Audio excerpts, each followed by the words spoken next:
आप देख रहे हैं प्राइम टीवी, सच साहस सरोकार। नमस्कार, आप देख रहे हैं प्राइम टीवी और मैं हूं आपके साथ मुस्कान अजमानी। अनुच्छेद 370 हटाने के बाद, 3 तलाक हटाने के बाद, आम चुनाव से पहले अयोध्या में हिंदुओं की आस्था का प्रतीक राम मंदिर बनकर तैयार हो जाएगा, जिसको लेकर बीजेपी ये कहती है कि भाजपा जो कहती है वो करती है और उसके इन्हीं फैसले ने बीजेपी को जनता के बीच खासा लोकप्रिय किया है। लेकिन एक ऐसा मुद्दा है जो दशकों से भाजपा के घोषणा पत्र का हिस्सा रहा, जिसको 2024 से पहले पूरा होने के भी कयास लगाए जा रहे हैं। वो है यूसीसी, जिस पर समाज भी 2 गुटों में बटा हुआ है। मोदी सरकार मॉनसून सत्र में यूनिफॉर्म सिविल कोड का प्रस्ताव पेश कर सकती है और जानकारी के मुताबिक नए संसद भवन में मॉनसून सत्र 17 जुलाई से शुरू हो सकता है और 10 अगस्त तक चलने की संभावना है। संसदीय मामलों की कैबिनेट समिति की बैठक जुलाई महीने की शुरुआत में हो सकती है और रक्षा मंत्री राजनाथ सिंह भी सीसीपीए की बैठक की अध्यक्षता करेंगे। उधर उत्तराखंड में यूनिफॉर्म सिविल कोड पर बनी कमेटी ने ड्राफ्ट तैयार कर लिया है। समिति ने कहा, हम लोगों ने ड्राफ्ट बना लिया है और जल्द ही से सरकार को सौंपा भी जाएगा। देश के कायदे कानून का हम लोगों ने अध्ययन किया है। इस ड्राफ्ट को तैयार करते वक्त विशेषज्ञ समिति ने इस मसले में संपर्क अभियान के दौरान सीमांत गांव माना से लेकर दिल्ली में रहने वाले प्रवासी उत्तराखंड के निवासियों से भी इस मुद्दे पर विचार किया गया है। तो आज की हमारी चर्चा यूसीसी के इर्द गिर्द घूमेगी, जहां आज हम यूसीसी पर हो रही राजनीति और आखिर विपक्षी दल इसका विरोध क्यों कर रहे हैं, इस पर चर्चा करेंगे। लेकिन चर्चा की शुरुआत से पहले आपको बता दें कि यूसीसी को लेकर इस वक्त देश का मिजाज काफी गर्म है। जो समाज है वो 2 गुटों में बंट चुका है। कुछ लोग यूसीसी के समर्थन में हैं तो कुछ लोग यूसीसी के खिलाफ है। दरअसल एक देश एक कानून की मांग को लेकर कुछ जो समाज के पक्ष हैं वो कह रहे हैं कि यूसीसी लागू हो जाएगा तो हमारा जो संविधान है उसमें कई चीजें बदल जाएंगी, यानी कि जो हमारी न्याय प्रणाली है उसमें भी काफी कुछ सुधार हो जाएगा। तो कुछ लोगों का मानना है कि हम हर एक धर्मों के साथ छेड़छाड़ करेंगे अगर हम यूसीसी को लागू करते हैं। तो देखिए, इसी पर चर्चा करने के लिए आज हमारे साथ बीजेपी से विवेक श्रीवास्तव जुड़ चुके हैं, समाजवादी पार्टी से कपिल श्रीवास्तव अपना पक्ष रखेंगे, तो वहीं राजनीतिक विशेषज्ञ के तौर पर हमारे साथ दिलीप यशवर्धन जुड़ चुके हैं। चर्चा की शुरुआत सबसे पहले बीजेपी से करूंगी। देखिए विवेक जी, ये कहा जाता है कि ध्रुवीकरण की राजनीति के तहत 2024 से पहले आप यूसीसी को धार दे रहे हैं, क्योंकि 9 साल में आपने इस मुद्दे का कहीं जिक्र नहीं किया है। देखिए मुस्कान जी, हम संगठन की स्थापना से पूर्व इस संगठन के समय से लेकर चल रहे हैं, भारतीय जनसंघ के जमाने से। अनुच्छेद 370 उसमें से एक था। हमारी जब सरकार बनी, जब हमें जनता ने उस ताकत के साथ दिल्ली के तख्त पे बैठाया, हमने अनुच्छेद 370 उठा के फेंक दिया। हम बार बार अपने घोषणा पत्र में कहते थे कि हम राम लला के जन्म स्थान पर भव्य मंदिर निर्माण का मार्ग प्रशस्त करेंगे। विपक्ष हमारा मजाक उड़ाता था, कहता था राम लला हम आएंगे, तारीख नहीं बताएंगे। तारीख भी बताई, फैसला भी हुआ।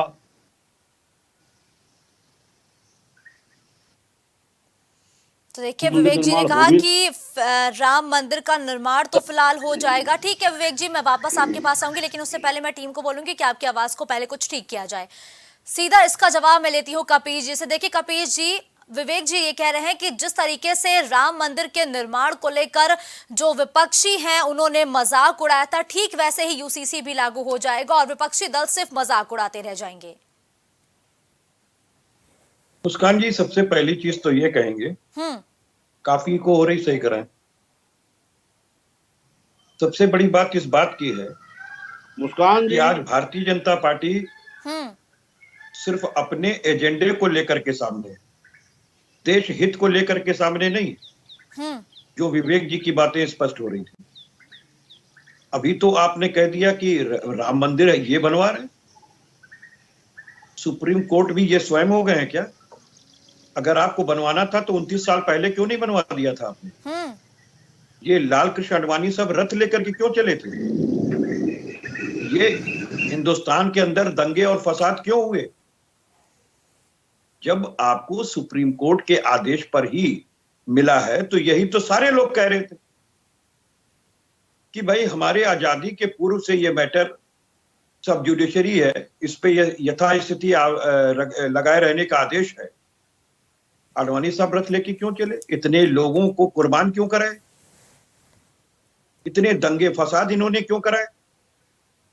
समाजवादी पार्टी तो शुरू से कहती रही जो संविधान के अंदर हमारी संवैधानिक संस्था वो करेगी, सुप्रीम कोर्ट का जो फैसला आएगा वो मान्य होगा। अब ये सुप्रीम कोर्ट के फैसले को भी अपना बता रहे हैं। अब आप सोचिए कि ये कितने बड़े हो चुके हैं। देश के संविधान से इनका कोई लेना देना नहीं है, सुप्रीम कोर्ट के फैसले को अपना बता रहे हैं कि ये बनवा रहे हैं। अरे सुप्रीम कोर्ट के आदेश पे बन रहा तो उसमें पक्षकार तक नहीं, और जो उसके पक्षकार हैं उनमें से किसी को आपने राम मंदिर ट्रस्ट में जगह नहीं दी। अब दूसरी बात आ गई अनुच्छेद 370। अभी आपसे जब हम बात करेंगे यूसीसी की तो कहेंगे कि आर्टिकल 44 के अंदर लिखा है, तो आर्टिकल 370 किस चीज में लिखा था? वो भी तो संविधान में लिखा था, क्यों हटा दिया? देखिए कपिल जी, जो हमारे संविधान के निर्माता है वो भी यूसीसी के पक्ष में थे, तो आखिर अब अगर यूसीसी यानी कि एक देश एक कानून लागू हो रहा है तो उसमें बुराई क्या है? देखिए पहले इनके 370 का जिक्र क्लियर कर दूं। 370 नहीं हटा, 370 3 हटा है, और साथ ही साथ जो आदेश 35 था वो हटा है। तो ये तो भ्रम फैला रहे। और जो आपने हटाया, एक विशेष दर्जे का राज्य का दर्जा आपने छीन लिया, उससे क्या हो गया? कश्मीर और कश्मीरियत को क्या हुआ और पूरे हिंदुस्तान को उसका क्या लाभ मिला? केवल आप अपना एजेंडा सेट कर लिए। आज आपके पास शक्ति है, कर लिए। इससे पहले सरकारों के पास आपसे ज्यादा शक्तियां थी, चाहते तो वो ऐसा कर लेते कि कभी वो सरकार ही नहीं हटती, लेकिन उन्होंने ऐसा नहीं किया। आप तो अपना एजेंडा चला रहे। देखिए कपिल जी, अभी आपने पूछा कि 370 हटने का फायदा क्या हुआ? फायदा तो बहुत हुआ, या भी बखूबी जानते हैं, जनता भी बखूबी जानती है। लेकिन आपने मेरे अभी तक सवाल का जवाब नहीं दिया। देखिए कपिल जी, मेरा आपसे सीधा और सटीक कपिल जी, मेरा आपसे सीधा और सटीक एक सवाल है कि देखिए हमारे जो संविधान के निर्माता है वो भी चाह रहे थे कि एक देश एक कानून यानी कि यूसीसी लागू हो जाए, वो भी उसके पक्ष में थे। लेकिन अब जब भारतीय जनता पार्टी उसे लागू करने के लिए एक मुहिम छेड़ चुकी है तो फिर आपको भी उनके साथ होना चाहिए, क्योंकि ये तो देश के हित की बात है। अच्छा, आपको पता ये देश हित है? अगर एक देखिए कपिल जी, एक देश एक कानून का मतलब क्या हुआ कि जो न्याय की हमारी प्रक्रिया है कपिल जी, अगर न्याय की जो प्रक्रिया है वो आसान हो जाएगी, लोगों को न्याय जल्दी मिलेगा। बिल्कुल नहीं होगी, बिल्कुल नहीं होगी। कैसे नहीं होगी? अच्छा, आपने 21वें विधि आयोग की रिपोर्ट पढ़ी है? जो ये आयोग बैठाया गया है, इससे पहले 2016 में मोदी सरकार में ही बैठा था, और 2018 में जस्टिस बीएस चौहान ने एक रिपोर्ट और आख्या दी थी।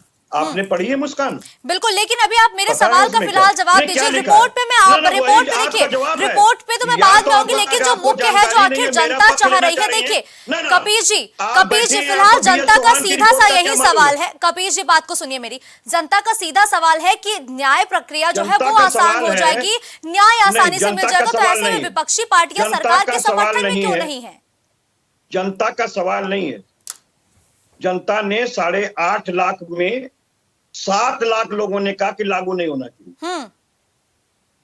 और मैं आज भी आपको कह रहा हूं कि बीएस चौहान की रिपोर्ट का जिक्र किया, अगर आपको नहीं नॉलेज है तो करा दे रहा हूं। उसमें स्पष्ट रूप से कहा गया कि अनुच्छेद 44 के अंदर जो यूसीसी है ये इस समय प्रासंगिक नहीं है, बल्कि पर्सनल लॉज का कोडिफिकेशन किया जाना चाहिए, संहिताकरण किया जाना चाहिए। बिल्कुल। अब आ जाइए अनुच्छेद 44 में। मैं क्यों कह रहा हूं आपको कि जब इस देश की संविधान सभा बैठी थी संविधान निर्माण करने के लिए, तो वह आर्टिकल 31 में इसको लाना चाहती थी। जो भाग 3 है उसमें मूल अधिकार दिए गए हैं, और इसे नीति निर्देशक तत्वों के तहत दिया गया। आर्टिकल 36 से लेकर के 51 तक नीति निर्देशक तत्व है। तो 44 में क्यों दिया? उसका कारण था कि संविधान सभा 2 भागों में बटी हुई थी। कुछ लोग चाहते थे कि लागू हो, कुछ लोग चाहते थे कि नहीं, बिल्कुल लागू नहीं हो सकता है, क्योंकि इससे मौलिक अधिकार का जो मूल अधिकार है आपका आर्टिकल 25 से लेकर 28 तक वो प्रभावित होता है, चाहे धार्मिक स्वतंत्रता का अधिकार, कस्टम और रीति रिवाज का। तो अब जबकि अंबेडकर साहब भी इस बात को चाहते थे कि ये लागू हो, बिल्कुल, लेकिन अंबेडकर साहब ने इस बात को स्पष्ट कहा कि जब तक अपने देश के अंदर सहमति नहीं बढ़ेगी, उन्हें आप जो भी, क्योंकि हम लोग जो हैं डाइवर्सिटी के देश हैं, विभिन्न धर्म और जातियों के देश हैं और विभिन्न भाषाओं के देश हैं, आदिवासी से लेके तमाम चीजें आप जान रही हैं उसमें। तो उन्होंने कहा कि इसके लिए हमें आम सहमति बनानी पड़ेगी और सहमत के बाद पर ही इसको लागू किया जा सकता है। और दूसरी बात अंबेडकर साहब ने जो बड़े फर्क की थी, उन्होंने कहा था कि अगर सहमत के आधार के बिना आने वाली सरकारें इसे कभी लागू करेंगी तो ये सरकार का पागलपन होगा। स्पष्ट है। मैं ये पूछ रहा हूं कि 10 साल इनकी सरकार हो गई, इससे पहले 6 साल 13 दिन की सरकार चली, ये 9 वर्ष की इनकी सरकार हो गई।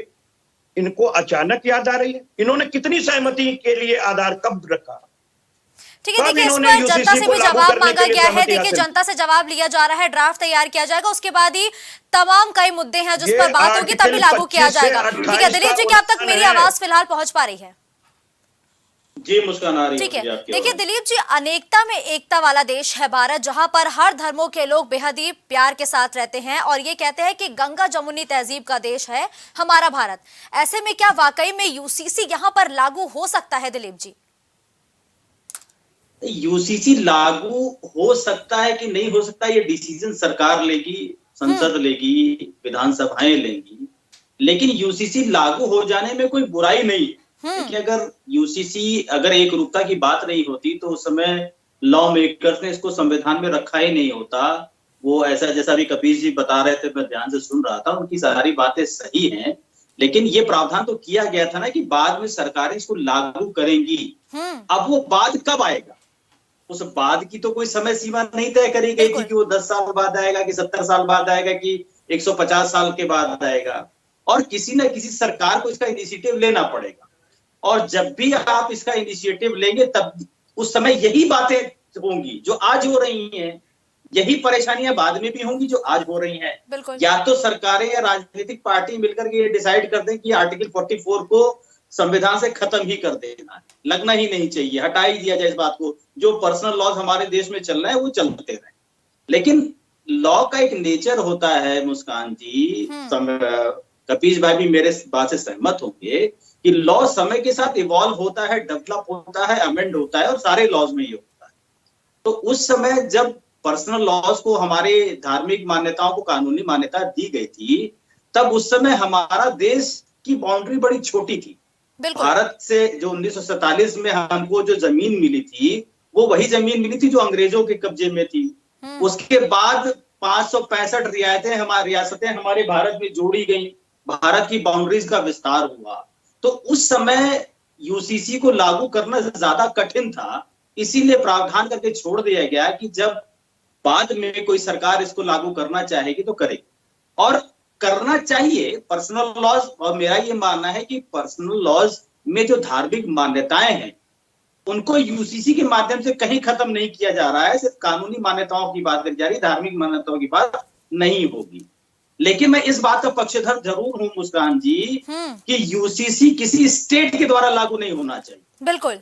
अगर आप संविधान की आर्टिकल 44 को ध्यान से पढ़ेंगी, कपिश भाई अगर गलत हूं तो मुझे बताइएगा, सही करिएगा, उसमें लिखा गया है कि स्टेट अपने सिटीजन्स की सिक्योरिटी के लिए यूसीसी लागू कर सकती है for the territory of India. अगर आप स्टेट की परिभाषा पढ़ेंगे तो आर्टिकल 12 में स्टेट का मतलब सेंट्रल गवर्नमेंट भी है और स्टेट गवर्नमेंट भी है। लेकिन जब टेरिटरी ऑफ इंडिया की बात आएगी, जब आप आर्टिकल 44 के पूरे प्रोविजन को एक साथ पढ़ेंगे और जहां पर टेरिटरी ऑफ इंडिया की बात कही जा रही है, तो टेरिटरी ऑफ इंडिया का मतलब सेंट्रल गवर्नमेंट होगा, स्टेट गवर्नमेंट हो ही नहीं सकती है। तो फिर उत्तराखंड यूसीसी को अपने कैसे लागू कर रहा है? गोवा की बात छोड़ दीजिए, गोवा ने तो तभी लागू कर दिया। बिल्कुल। तो देखिए गोवा की तो जाहिर सी बात है, देखिए गोवा की तो बात अलग है, लेकिन अभी आपने जिक्र किया कि फिलहाल ये पहले टेरिटरी यानी कि पूरे देश में लागू होना चाहिए, किसी एक राज्य में इसको लागू करने का अधिकार नहीं है। देखिए कपिश जी, समय के साथ स्टेट गवर्नमेंट को करना ही नहीं चाहिए। बिल्कुल ठीक है कपिश जी, ठीक है 10 सेकंड में अपनी प्रतिक्रिया दीजिए कपिश जी। देखिए मैं यशवर्धन भाई को स्पष्ट रूप से कहना चाहता हूँ, जिस समय हमारे संविधान निर्माताओं ने इसके डॉक्ट्रिन्स में रखा है, आखिर नीति निर्देशक तत्व में रखा और ये कहा कि आगने वाली सरकारें इसको लागू करने का प्रयास करेंगी, करेंगी, ये शब्द नहीं है। और मैं दूसरी चीज आपको कह रहा हूं कि अगर मुस्लिम लॉ के अंदर शादी जो है वो एक कॉन्ट्रैक्ट है और हिंदू धर्म के अंदर इसको एक संस्कार माना गया है, बहुत अंतर है। एक मुअज्जल एक मुअज्जम की बात है, और हदीस अहदीस कुरान और शरीयत ये मिला करके एक हिस्सा शरीयत का बना हुआ है। सर यहाँ पे शरीयत की बात कहाँ से आ गई? देखिए, एक देश और एक कानून की बात हो रही है, आप यहाँ पे शरीयत क्यों लेके आ रहे हैं? फिर आप यूसीसी को हिंदू मुसलमान से क्यों जोड़ रहे हैं? फिर आप भारतीय जनता पार्टी का क्या तुष्टिकरण की राजनीति करते हैं? सुनिए मेरी पूरी बात सुनिए। मैंने एक आपको उदाहरण दिया, इसी तरीके से मैं आदिवासियों का उदाहरण दे रहा हूं। जंग जंगल और जमीन पर उनका प्राथमिक अधिकार है। जो हिंदू भी हैं वो आदिवासी हिंदू माने जाते हैं और सनातन परंपरा के माने जाते हैं। बावजूद इसके जो कोडिफाइड लॉ हमारा बना सेक्शन 2 उसका क्या कहता है कि ये आदिवासियों पर लागू नहीं होगा। तो कोडिफाइड लॉ के लिए इसीलिए 21वें विधि आयोग ने कहा, और यही नहीं, तमाम आपके कल्चरर्स हैं जो उसके अंदर प्रभावित होंगे। अब मैं आपको बता दूं, हिंदू लॉ के अंदर जो सक्सेशन एक्ट है उसमें अगर कोई पति अपनी पत्नी के नाम से कोई संपत्ति खरीद के दे देता है और इत्तेफाक से उस पत्नी का निधन हो जाता है, तो वही पति उसको सक्सेस नहीं कर सकता है, वो उसके बच्चों को जाएगी लेकिन उसको नहीं जाएगी। इसीलिए विधि आयोग ने बार बार इस बात को कहा कि जो ये जो है, अगर पर्सनल लॉज जितने हैं ये सबके कोडिफाइड कर दिए जाएं तो ये असमानता को नहीं दर्शाते हैं बल्कि भेदभाव को दर्शाते हैं। असमानता और भेदभाव में बहुत अंतर होता है, और इसीलिए विधि आयोग ने कहा था। लेकिन नहीं, यहां तो राजनीति और पॉलिटिकल एजेंडा सेट करना है। इस बात से मैं सहमत हूं कि अगर आपके मुताबिक अगर यूसीसी लागू हो जाता है आने वाले समय में तो अधिकारों का हनन होगा। ठीक है, इसका जवाब मैं सीधा विवेक जी से लेती हूँ। विवेक जी, क्या वाकई में यूसीसी के लागू हो जाने से लोगों के अधिकारों का हनन होगा? क्या उनकी धार्मिक भावनाओं को ठेस पहुंचाने का मेन लक्ष्य है आपका? देखिए मुस्कान जी, यूनिफॉर्म सिविल कोड पे विधि आयोग ने आपत्तियां मांगी हैं। बिल्कुल, जिन्हें जो आपत्ति हो उसको दे दे, उसके निराकरण के साथ हम इसको आगे बढ़ा रहे हैं। आज कपिल जी को शरिया की याद आ रही है। नदवा में जब शरीयत अदालतें लगती, शरिया अदालतें, तब इन्हें दिक्कत नहीं हुई। आज हम अगर एक देश एक विधान की बात कर रहे हैं तो इन्हें दिक्कत हो रही है। सबसे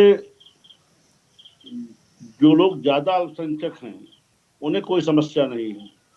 जो वास्तव में अल्पसंख्यक, अरे आपके संविधान ही एक में एक विधान नहीं है, क्या बात कर रहे हैं आप विवेक जी? संविधान में एक विधान है क्या?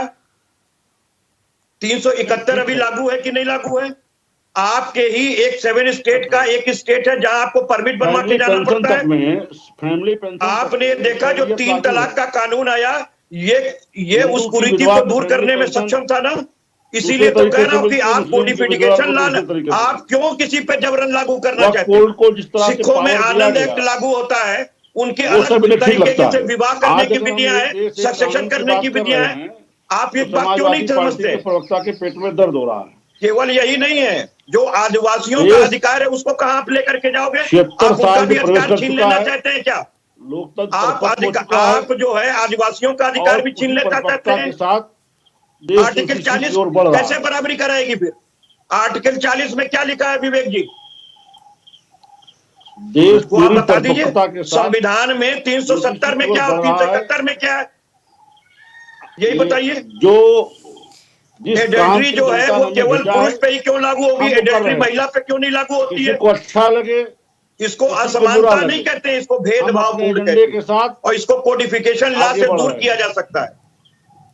आप सबके घर में झाड़ू लगाने का ठेका क्यों ले रहे हैं? ये पर्सनल लॉज हैं।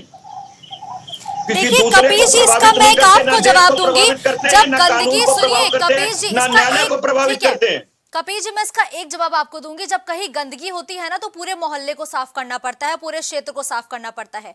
ठीक वैसे ही शायद भारतीय जनता पार्टी ये करने का प्रयास कर रही है। लेकिन देखिए कपिल जी, आप लगातार शरिया में अधिकारों की बात कर रहे हैं। देखिए कपिल जी, मेरी बात ये फैलाने की बात कर रही है। ठीक है कपिल मैं जी, ये अब कह आप रहा हूँ मेरी 3 बात तलाक पे कानून आ गया ना। ठीक है कपिल जी, मुस्कान एक मिनट, ठीक है 3 तलाक पे कानून आ गया ना, 1 मिनट सुनिए मेरी बात। बोलिए। 3 तलाक पे कानून आ गया ना, और उस पर कानून क्यों नहीं आया उन बहनों पे जिन्होंने बिना तलाक के छोड़ रखा है, जिन्हें बिना तलाक के उनके पुरुषों ने छोड़ रखा है, उस पर तलाक क्यों पे कानून क्यों नहीं आया?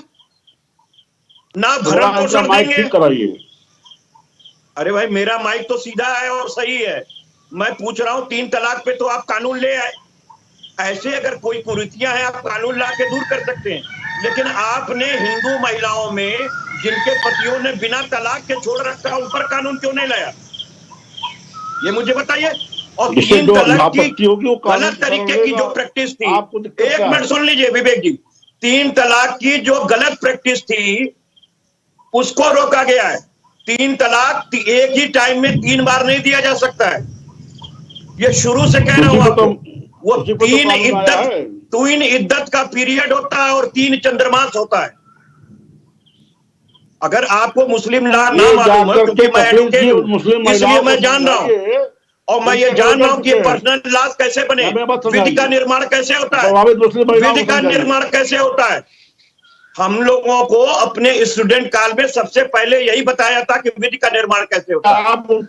रीति रिवाज और प्रथाएं और प्राकृतिक न्याय का सिद्धांत, इसको मिलाकर के एक कानून बनाया जाता है।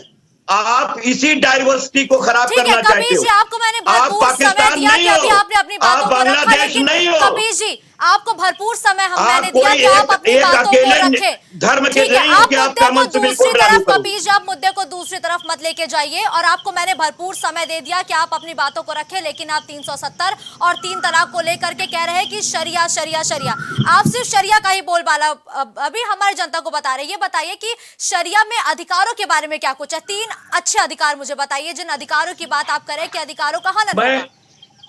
मैं आपको एक चीज सीधी बात बता दूं, जैसे 3 तलाक पे ये कानून ला करके एक कुरीति को दूर किए। मैंने बार बार आपको कहा कि जो 3 तलाक की गलत प्रैक्टिस थी उसको रोका है इस कानून ने। 3 तलाक अगर 3 इद्दत पे दिया जाए, 3 चंद्रमास इंतजार किया जाए तो वो तलाक पूरा हो जाएगा। और मैं इसी को बार बार कह रहा हूं कि दूसरे के घर में झाड़ू स्वयं आप क्यों लगाना चाहते हैं? ये प्राइवेट लॉज है। इस्लाम के अंदर तो एक लड़की को एग्रीकल्चर लैंड पर भी अधिकार प्राप्त है जन्मते, अपने भाइयों के साथ बराबर का। हिंदुओं में नहीं प्राप्त है, केवल आवासीय और मकान में प्राप्त है। एग्रीकल्चर लैंड पर केवल लड़का अगर पैदा है तो लड़के का ही अधिकार है। और मैंने आपको 2 डिफरेंसेस बीच में ही दिखा दिए। खुश होना चाहिए कि अगर यूसीसी आ जाएगा तो महिलाओं को एग्रीकल्चर लैंड पर भी अधिकार मिल जाएगा। मैं कह रहा हूं भाई, मैं ये कह रहा हूं, ये तो पता नहीं, ये तो बता रहे थे उसमें कि जो लिव इन रिलेशंस हैं उनकी घोषणा करनी पड़ेगी, वो वैध हो जाएगा यूसीसी में। और 2 शादियों का अधिकार है हिंदुओं को वहां पर, गुजरात गोवा में जो 1965 में बना, वहां पर उसमें मालूम है सबको, हिंदुओं भी 2 शादी कर सकते हैं वहां। कितनी जगह पर आप सिविल कोड ला करके पॉलिटिक्स करोगे? ठीक है, अभी और मैंने आपको बार बार निवेदन किया कि आप अपने ही 21वें विधि आयोग को क्यों खारिज कर रहे हैं, जिसने कहा कि यूसीसी से बेहतर है कोडिफिकेशन ला लाना। अगर हम कहते हैं कि कोई भी धर्म, चाहे सिख धर्म हो, जैनिज्म हो, सब पे अपने अपनी शादियों का अलग अलग तरीके से रीति रिवाज है, और उनका विवाह विच्छेदन का भी। ये बात अलग है कि सिख और जैन को हिंदुओं के साथ ही कर दिया गया, लेकिन हकीकत है कि नहीं है कि आनंद एक्ट लागू है कि नहीं। बोल दिया, अब मैं सीधा रुख करती हूँ हर्षवर्धन, देखिए यशवर्धन जी का। यशवर्धन जी, तमाम दलीलों को आपने सुना और लगातार ये कहा जा रहा है समाजवादी पार्टी की तरफ से कि अधिकारों का हनन होगा। देखिए, आज भी अगर हम पर्सनल लॉज की बात करें तो गोद देने का अधिकार महिलाओं को नहीं है। महिलाओं को अगर पार्टीशन की बात करें तो उसमें उनको प्रॉपर एक लॉ के तहत ज़मीनें नहीं मिलती हैं।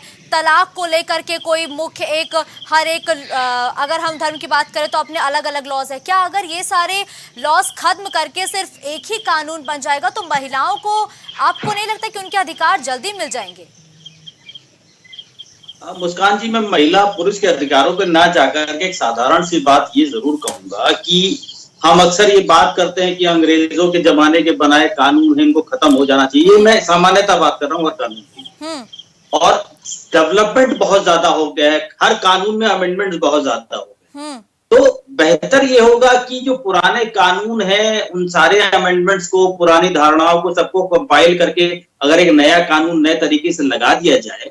लेकिन हाँ, ये ध्यान रखना जरूरी है कि जो पुराने कानूनों के अधिकार थे वो अधिकारों पर कहीं हनन नहीं होना चाहिए, लेकिन जो बुराइयां थी उन बुराइयों को खत्म हो जाने में कोई गुरेज मतलब कोई गलत बात नहीं होगी। और हिंदू लॉ, मुस्लिम लॉ, पर्सनल लॉ जितने भी हैं, अगर वो वाकई में एक रूपता के साथ लागू हो जाते हैं, बाकी धार्मिक मान्यताएं अलग रहें, लेकिन लॉ अगर एक देश है तो लॉ जाति, प्रजाति और क्षेत्र के हिसाब से नहीं चलना चाहिए। ये मैं इस बात का समर्थक हूं कि लॉ आप क्षेत्र के हिसाब से मत चलाइए, लॉ जरूरत के हिसाब से चलाइए। अगर लॉ एंड ऑर्डर कहीं लागू होना है तो लॉ एंड ऑर्डर के हिसाब से लागू होना चाहिए। लेकिन मैं फिर कहूंगा कि जो पुराने लॉज में जिनके जो अधिकार थे उन अधिकारों का नुकसान नहीं होना चाहिए। ठीक है कपिल जी, मुस्कान जी, एक बात, एक चीज मैं कह दूं।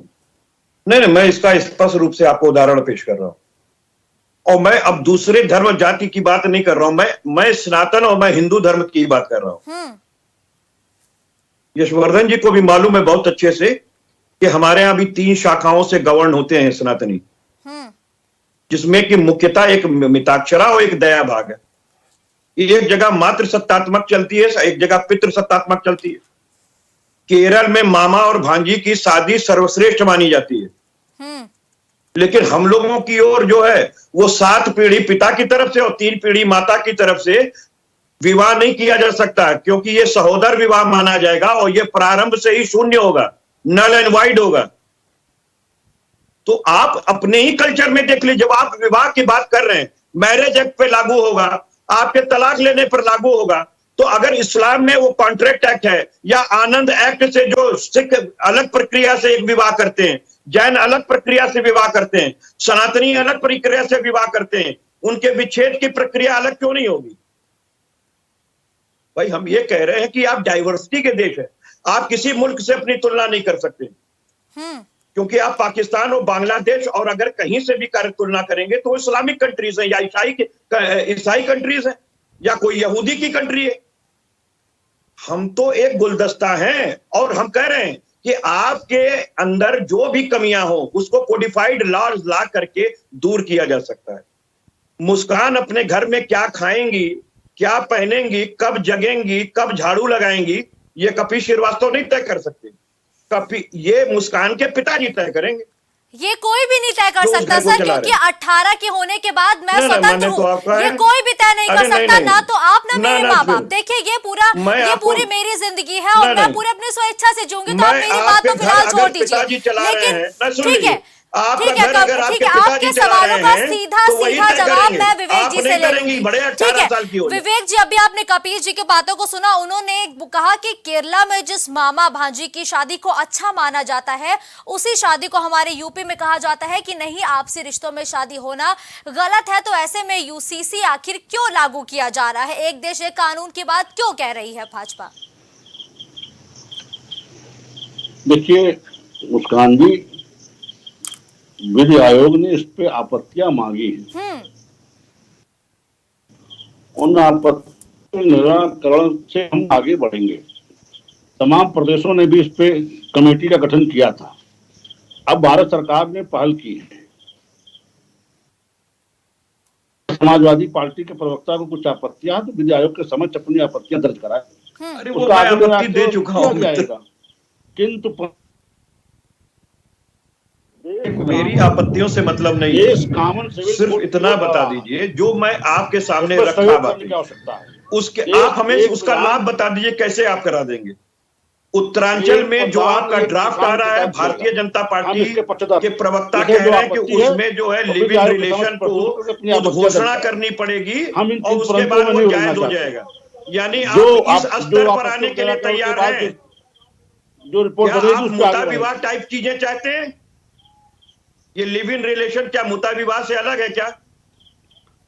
ये लिव इन रिलेशन क्या होता है? बात करिए ना, ये यहाँ नहीं, मुझसे आप बताइए ना, Bharatiya Janata party live in relation को कैसे परमिट देना चाहती है? कैसे एक ही सेक्स में शादी को परमिट देने के लिए आप लोग परेशान क्यों हैं? ये मुझे बताइए।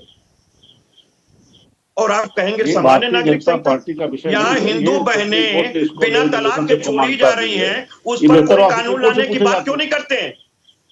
हमें बताइए ना कि जो हिंदू बहन ने बिना किसी तलाक के जबरन छोड़ दी गई, घर से निकाल दी गई, पीछे से धमकी भी दी जाती, या इतने बड़े पद पर उसका शौहर बैठा है कि हिम्मत नहीं करती है वो न्यायालय जाने की, उसको अधिकार कब मिलेगा? हमारी बहनों तो यही तो सर मेन बहस का तो मुद्दा यही है ना कि हम हर एक धर्म के लिए अलग अलग कानून आखिर कब तक लाएंगे? एक देश एक कानून आ जाए, हिंदू बहनों का भी सरोकार हो जाएगा, मुसलमान बहनों की मुसीबतें हल हो जाएंगी, ईसाई पंजाबी हर एक बहनों की मुसीबतें हल हो जाएंगी। तो आखिर ऐसे में फिर आप यूसीसी के विरोध में क्यों है? आप खुद ही सवाल पूछ रहे हैं, आप खुद ही जवाब दे रहे हैं, क्यों कपिल? अभी आप फिर ही कह रहे हैं कि हर एक धर्म के लिए आप चाहते हैं कि अलग अलग कानून बन जाए। अगर किसी को, अगर कोई हिंदू है तो उसके लिए अलग कानून बने, कोई मुसलमान हो तो उसके लिए अलग कानून बने। यही तो धारणा को हटाना है कि आखिर जब हम एक देश में रह रहे हैं तो आखिर एक कानून का पालन क्यों नहीं कर सकते हैं? और देखिए कपिल जी, आपने अभी मुझे मेरा उदाहरण दिया कि कपिल जी बातों को सुनिए, अब आप बातों को भी सुनिए, आपकी बातें सबने सुनी, अब आप मेरी बातों को सुनिए। अभी दिलीप जी ने कहा कि समय के साथ हर एक चीज में बदलाव जरूरी है, चाहे वो संविधान हो, चाहे हमारा घर ही क्यों ना हो। देखिए कपिल जी, जब आपके घर की लाइट खराब हो जाती है आप उसे बदल देते हैं, बदलते होंगे ना, क्या हमारा घर फिर से जगमग करे, फिर से रोशनी हो जाए। तो ऐसे में समय समय के साथ हमारे संविधान में भी संशोधन की जरूरत है। दिलीप जी, क्या आप मेरी इस बात से ताल्लुक रखते हैं? नहीं, ये तो एक तो सीधी बात है कि जब ये कानून सामने आएगा ना, जब जबरन लेकर के आएंगे, तो वो सुप्रीम कोर्ट डिसाइड करेगा कि आप आर्टिकल 25 से लेकर 28 तक जो हमारी मूल हमको अधिकार मिले हुए हैं वो कैसे सुरक्षित है। कल को ये भी कहेंगे एक देश एक धर्म होना चाहिए, ये भी कह सकते हैं कि एक देश और एक धर्म मानना पड़ेगा। काबिले तारीफ आप में हुनर है कि आप एक देश और एक धर्म की बात को, पूरे मुद्दे को ही आप पलटने का प्रयास कर रहे हैं। काबिले तारीफ टैलेंट है आप में। दिलीप जी, क्या हमारे मित्र का एजेंडा है हिंदू राष्ट्र बनाने का, लागू कीजिए, खत्म कीजिए, एक धर्म एक राष्ट्र। यहाँ तो फिलहाल एक देश और एक कानून की बात हो रही है, जिस दिन वो बात आएगी उस दिन उस पर भी चर्चा होगी। फिलहाल आप मुद्दे से भटकिए नहीं कपिल जी, आप मुद्दे से भटकिए मत। जब जाति और धर्म खत्म हो जाएगा तो सब लोग भारतीय लिखे ना, एक दूसरे में सब लोग शादी करें। कपिल जी, यूसीसी लागू होना किसी धर्म को खत्म करना है ही नहीं। आप यूसीसी के बारे में बढ़िया होमवर्क करके आइए। जब आप कपिल जी, फिलहाल आपको होमवर्क करने की बहुत जरूरत है। जिस तरीके से आप भ्रामक बयान दे रहे हैं कि बेहद गलत है कि यूसीसी लागू होने से धर्म खत्म हो जाएगा। यहाँ धर्म को खत्म होने की बात नहीं हो रही है। ठीक है, मैं अपनी टीम से बोलूंगी फिलहाल कपिल जी की आवाज को थोड़ा डाउन करें, क्योंकि अब मैं बाकी लोगों से भी उनकी प्रतिक्रिया लूंगी। देखिए दिलीप जी, जिस तरीके से ये भ्रामक बयान दिया जा रहा है कि यूसीसी लागू होने से धर्म पर संकट पैदा हो जाएगा, आखिर ऐसे भ्रामक बयान की क्या वाकई जरूरत है? अगर हम यूसीसी की बात कर रहे हैं, एक देश एक कानून की बात कर रहे हैं, तो क्योंकि यह बात कानून की हो रही है, धर्म की बात तो हो ही नहीं रही है। नहीं मुस्कान जी, पहले तो आप इसको भ्रामक बयान मत कहिए। कपिल जी अपनी बात को कह रहे हैं और उनके बातों में तथ्य है, ऐसा नहीं है। देखिए, जब आप कानून में बदलाव लेकर के आएंगे तो जाहिर सी बात है कि कुछ धार्मिक मान्यताओं पे तो कटौती होगी ही होगी, ऐसा नहीं है कि नहीं होगी। अगर आप शरीयत की मान्यताओं को यूसीसी के माध्यम से खत्म करेंगे तो आप कानून के धागे में बांधेंगे जरूर, लेकिन कहीं ना कहीं धार्मिक मान्यताओं पर रोक तो लगेगी ना। कपिल जी यही कह रहे हैं। नहीं दिलीप जी, सुनिए, कपिल जी सीधा ये कह रहे हैं कि धर्म ही खत्म हो जाएंगे, धर्म ही खत्म हो जाएंगे, फिर हम एक देश और एक राष्ट्र और एक धर्म की बात करें। हमने आपको ये कहा, जब आप मुस्कान जी मुस्कान मैंने स्पष्ट रूप से कहा कि जैसे एक संविधान एक विधान की बात हो रही है, हाँ। तो सीधे कह दो कि एक धर्म, आप अपनी मंशा पूरी कीजिए। ठीक है, ये मंशा पूरी करने की बात है। ठीक है दिलीप जी, ये अब आप अपनी आर्टिकल प्रतिक्रिया 44 दीजिए। कपिल जी ठीक है, आर्टिकल आपने अपनी 44 बातों को में बोल लिया, आप दिलीप जी क्या अपनी उस प्रतिक्रिया धर्म दे और रहे हैं। रिलीजन के ठीक है। लोगों से इन्होंने सहमति बनाई? सहमति बनाने के लिए क्या कार्य किया भारतीय जनता पार्टी ने अपने 13.5 वर्ष के शासन में?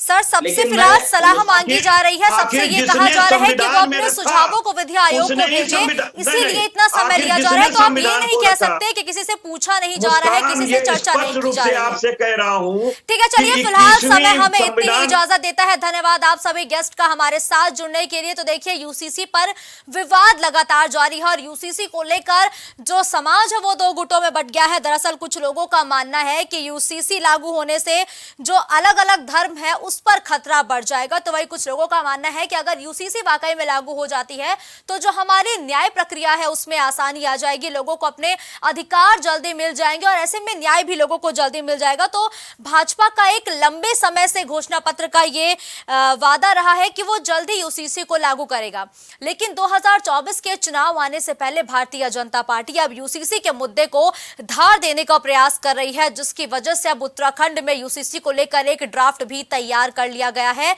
जिसका सुझाव दिल्ली के लोगों से भी लिया गया है, जिसका सुझाव हमारे देश के आखिरी गांव से भी लिया गया है। तो ऐसे में यह भी कहा जा रहा है कि क्या उत्तराखंड का ड्राफ्ट ही पूरे देश भर का ड्राफ्ट होगा, ये तो फिलहाल समय ही बताएगा। लेकिन यूसीसी को लेकर हर एक की अपनी विचार है, हर एक की अपनी भावनाएं हैं, हर एक की अपनी सोच है। ऐसे में भारतीय जनता पार्टी यूसीसी को कैसे लागू करती है ये देखना बेहद दिलचस्प होगा और ये फिलहाल समय ही बताएगा कि जब वाकई में यूसीसी पर और विवाद बढ़ता है तो भारतीय जनता पार्टी के लिए ये संजीवनी साबित होगा या फिर भारतीय जनता पार्टी के लिए 2024 से पहले ये एक ड्रॉबैक की तरह काम करेगा, ये देखना होगा। फिलहाल इस चर्चा में इतना ही। देश और दुनिया की तमाम बड़ी खबरों के लिए आप देखते रहिए प्राइम टीवी।